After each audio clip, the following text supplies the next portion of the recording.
A remote island convent during wartime becomes a place of haunting visions, fraying faith and growing suspicion. It begins when a young nun, Annalise, claims to have seen a white wolf with burning yellow eyes staring into her soul. Since then she's fallen silent, plagued by darkness. Soon other nuns begin to sense a presence, but a visiting man of faith who saw a sickly-eyed sheep instead tries to calm fears. But the nuns, especially Eleanor and Lucy, feel the tension rising. Lucy, a German refugee scarred by war, is quiet and isolated. Eleanor grows increasingly troubled and expresses concern to her fellow sisters, claiming a warning has been given and that something evil is coming. The convent becomes wrapped in uncertainty, rumors and strange occurrences. The old caretaker Amos and his young replacement Daniel begin to experience oddities as well. Sister Agnes, young and devout, tries to bring light to Eleanor's darkening mind, but Eleanor lashes out with disturbing proclamations of damnation and despair. The Reverend Mother remains severe and commanding, distrustful of Eleanor and watchful of Daniel. A storm approaches. Tensions rise. Eleanor seeks to flee the convent, believing it is under threat. Meanwhile, a baby is mysteriously left at the convent door during the storm, impossibly given the weather. No one knows how he arrived. The infant's presence unsettles the sisters.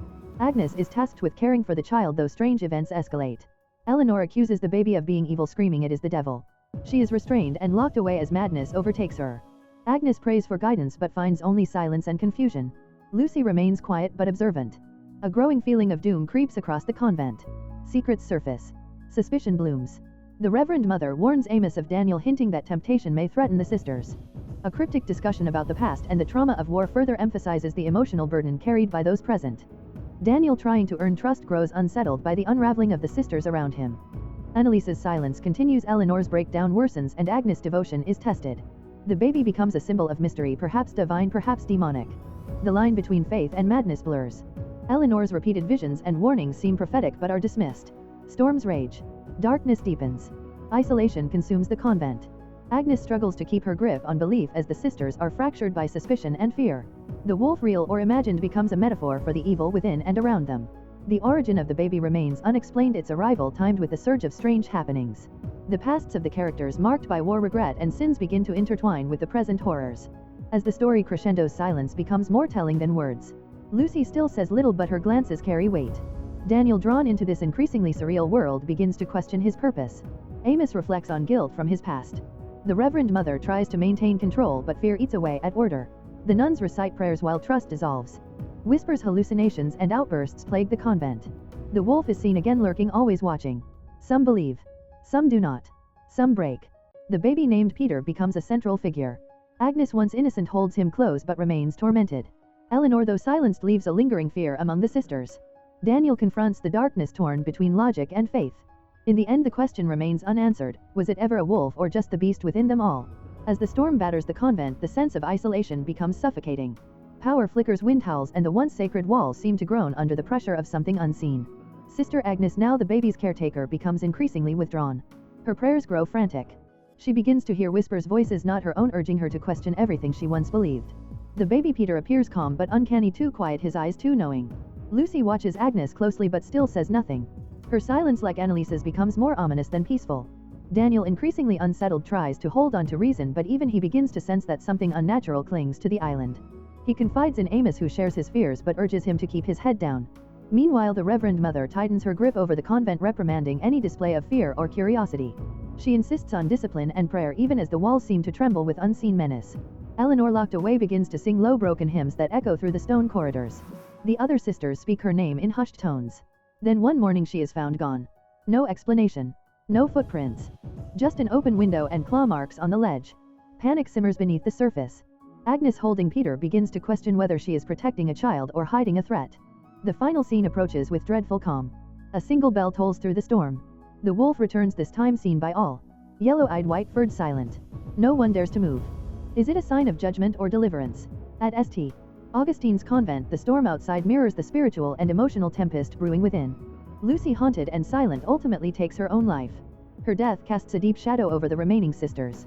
The baby Peter continues to draw unsettling attention, with some, like Sister Agnes, claiming he is a vessel of evil. Eleanor, long seen as unstable, returns from the mainland intoxicated and cryptic. She denies bringing the child, though suspicions arise. The Reverend Mother remains stern, insisting on discipline and order. She prepares for Peter's christening, declaring that life must continue. Agnes, increasingly unstable, believes she has been chosen to confront the evil infecting the convent. She insists the baby showed her visions of Lucy's death and warns Valerie that darkness is spreading. Agnes is confined but manages to escape. She tries to convince Daniel to help her destroy the child, appealing to his guilt and loneliness. Daniel, resisting her advances and disturbed by her erratic behavior, begins to question his own sanity.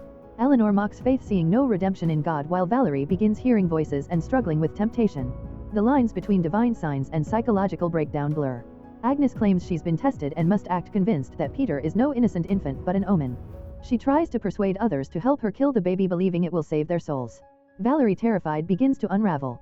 Daniel is torn between fear, duty, and desire. The Reverend Mother remains resolute but blind to the full extent of the chaos. Tension rises as storms continue to batter the island, and the sisters' faith is stretched beyond its limits. Whispers echo through the halls. Shadows linger. Peter remains calm, but his presence is consuming. Something has taken root at St. Augustine's, and the storm outside is only the beginning. A violent storm lashes the isolated convent of St. Augustine's. Sister Lucy, distraught and trembling with fear, pleads with her fellow nuns. She believes the baby in their care is evil. Her words are dismissed.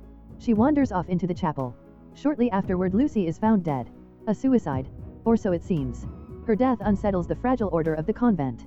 Tensions begin to build. Sister Valerie, devout but repressed, questions whether Lucy's final moments were more than madness. Sister Agnes, haunted and increasingly erratic, claims God no longer speaks to her. She insists darkness has entered their sanctuary. She speaks of a test. A war of faith. The baby is the vessel. The power fails. The storm rages. The convent descends into shadow. Mother Superior attempts to maintain control. She demands the body be moved. The chapel be cleaned. The christening proceed as planned. One death, one new life. That is God's way. Sister Eleanor returns from the mainland. Drunk. Unstable. Defiant. She denies bringing the baby. Claims she blacked out. Her memory is distorted. Questions arise. Was Lucy truly alone in her madness? Or did she see something the others refused to believe? Agnes grows bolder. She confronts Valerie. Whispers fill her head. The baby speaks. It tempts. It promises a new kingdom. Eleanor mocks her. Offers her a test of God's love. A rope. A noose. If it breaks, God is real.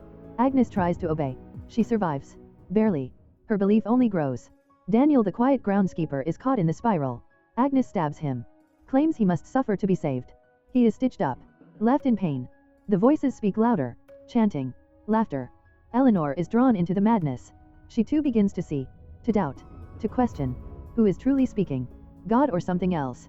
Mother Superior locks herself in. She refuses to acknowledge the evil. Agnes returns to the chapel. Humming lullabies. She believes she is Peter's mother now. The baby is destiny. The baby is truth.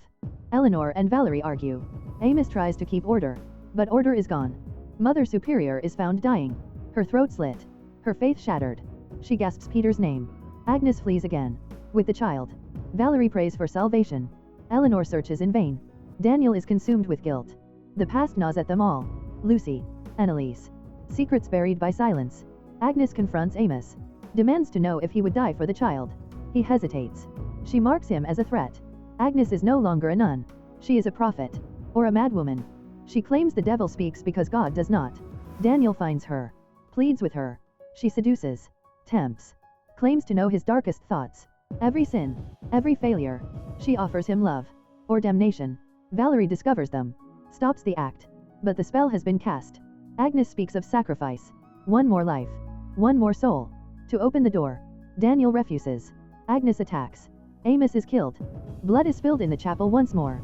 Eleanor finds the radio. She calls for help. Static answers. Then nothing. The storm outside is mirrored by the storm within. Agnes prepares Peter for his destiny.